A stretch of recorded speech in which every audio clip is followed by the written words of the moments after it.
So, good morning, good afternoon, or good evening, ladies and gentlemen, dear Gabriela, dear colleagues.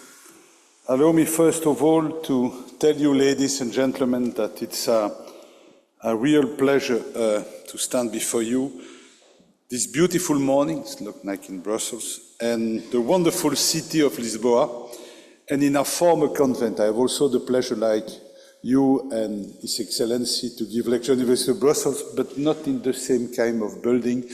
I don't have the pleasure to give lecture in a convent. But as the minister, I think that at the end of my mandate as supervisor, yes, it will arrive one day. I've had the pleasure still to be lecturer at the universities. It's important, especially to explain to the young generation what it means, ethics and trust.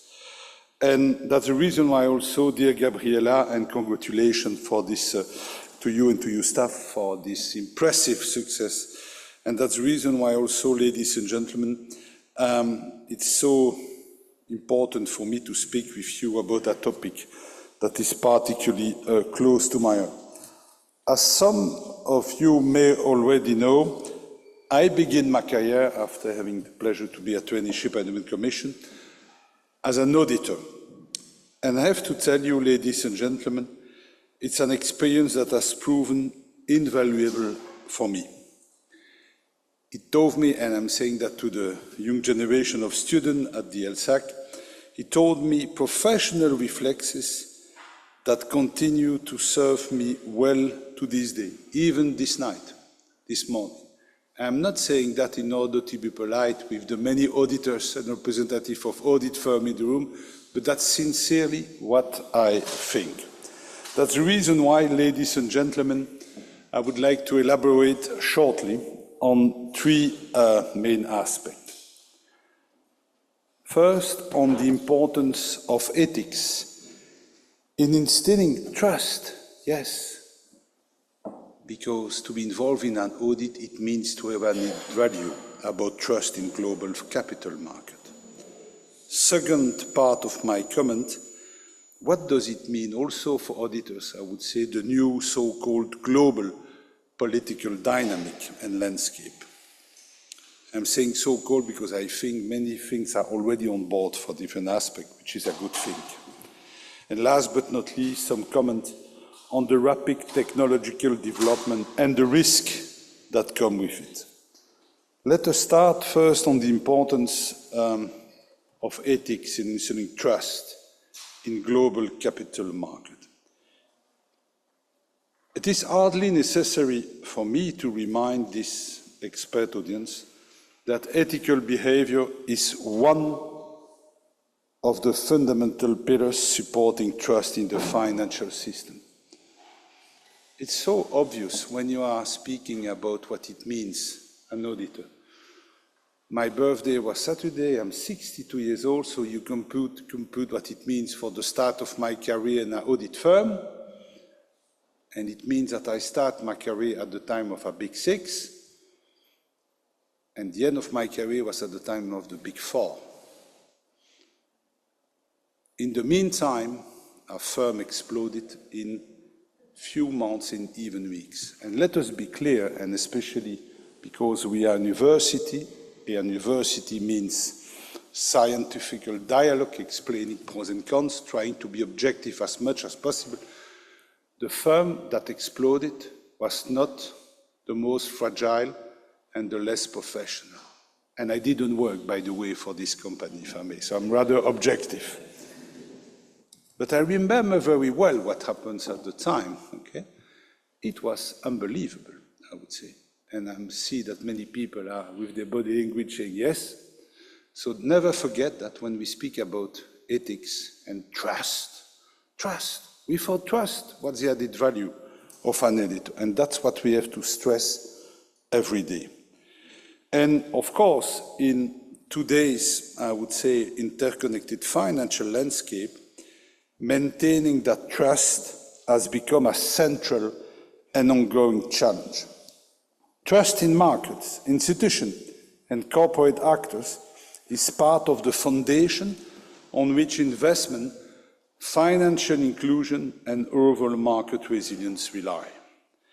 And in my capacity as chair of the IESBA, but also as chair of the OECD Corporate Governance Committee, I just would like to share some brief comments on recent work done by IESBA, as well as broader insight from the OECD Corporate Governance Committee.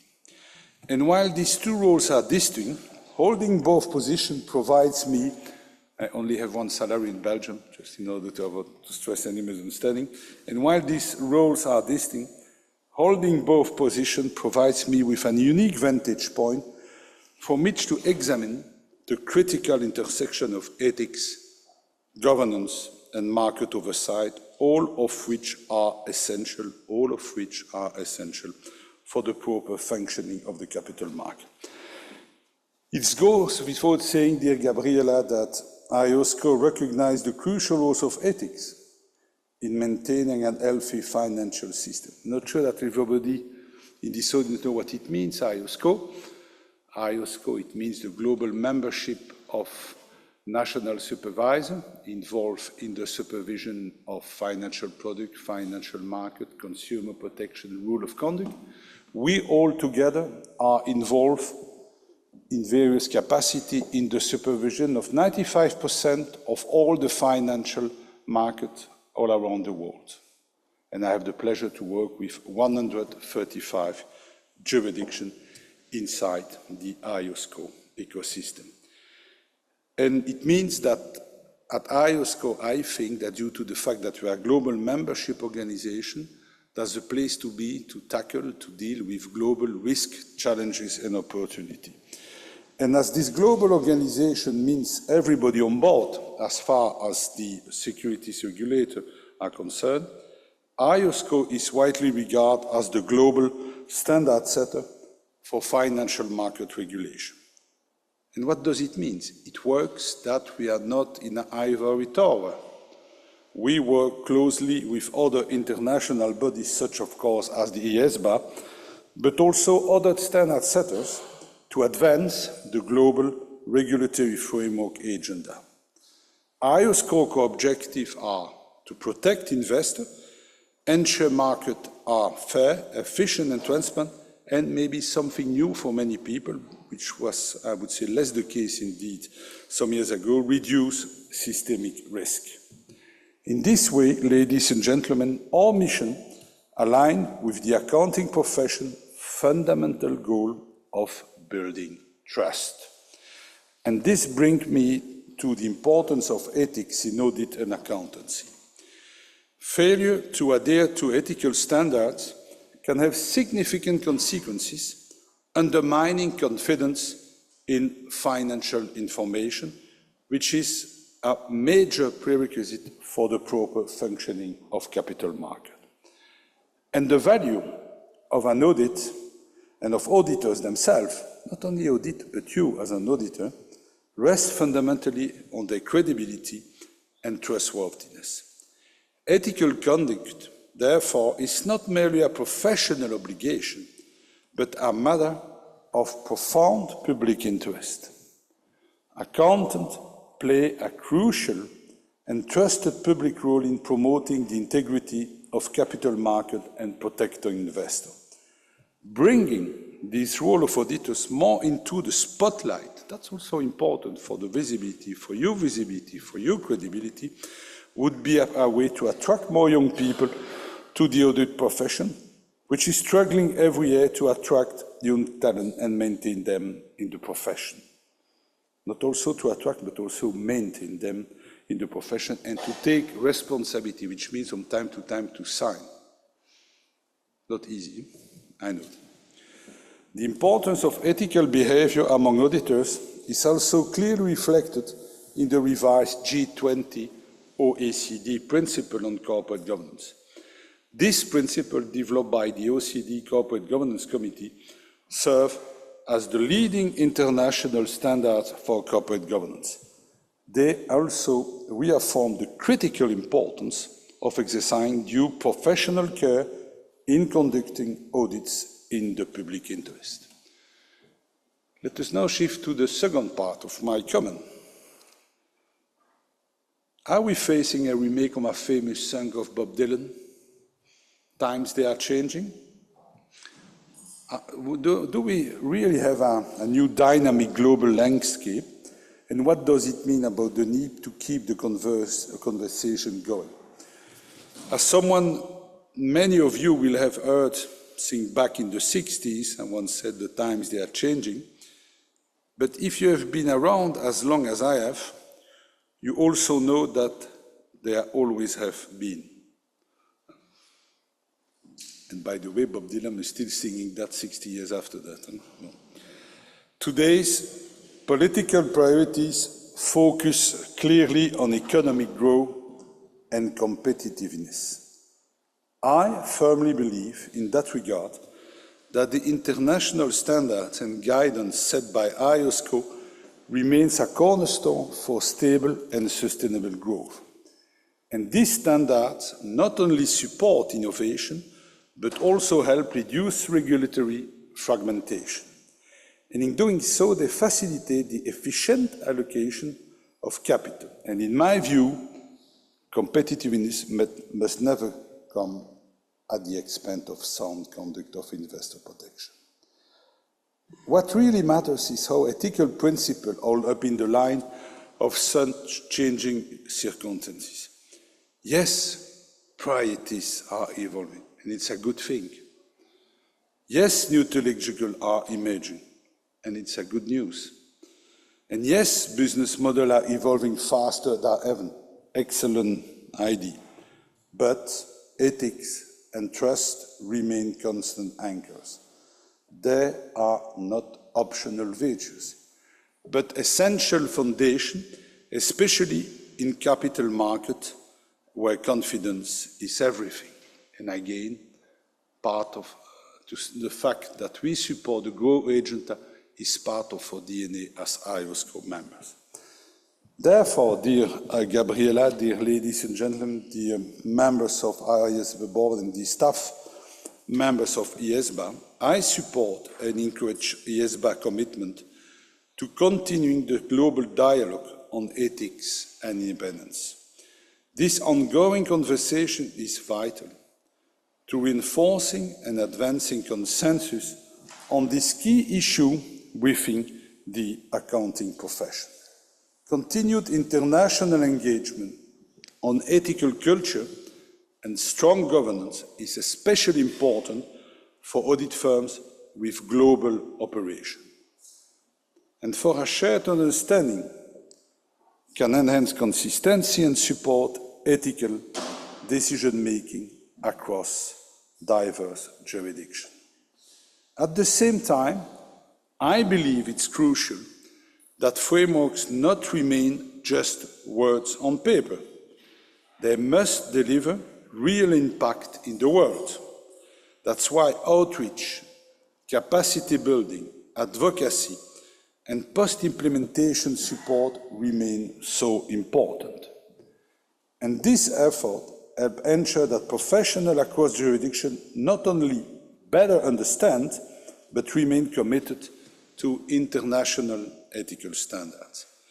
Due process and global consultation will be key to strengthening the buy-in of any development in this area. C'est l'enfance de l'art, as we say in one of my native languages.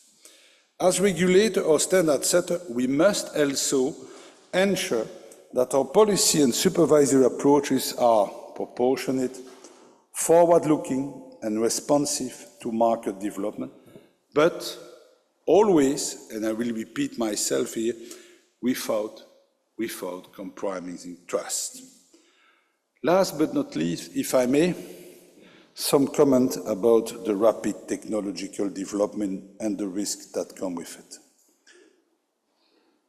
Technological changes and innovation will play a key role in the future of the audit profession. I have always the pleasure to discuss with my young staff member, but also my student at the University of Brussels. I am fascinated to see that what they are doing as junior, first year, 7 years, it's like in the army, to be an audit firm.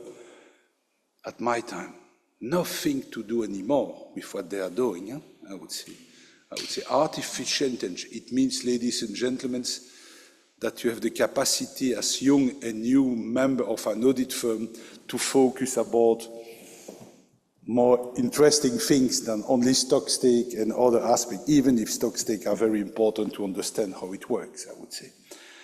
But it means that if you compare to the profession to, I would say, people working for a law firm, but don't say that to members, people working for law firm, I think that the change, thanks to technology, is much more in depth than in other professions. And that's a good thing in order to focus about materiality, risk assessment, gauge, and so on. And I think that we are going in the right direction. And I understand, Gabriela, that a session on this very topic is scheduled for this afternoon, I think.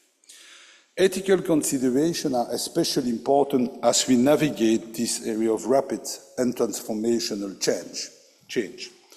For instance, the swift adoption of artificial intelligence and machine learning in financial markets present both exciting opportunities as well as important new risks. It's a mixed blend, I would say. IESBA's most recent consultation report on artificial intelligence highlight how these technologies can enhance efficiency and decision-making.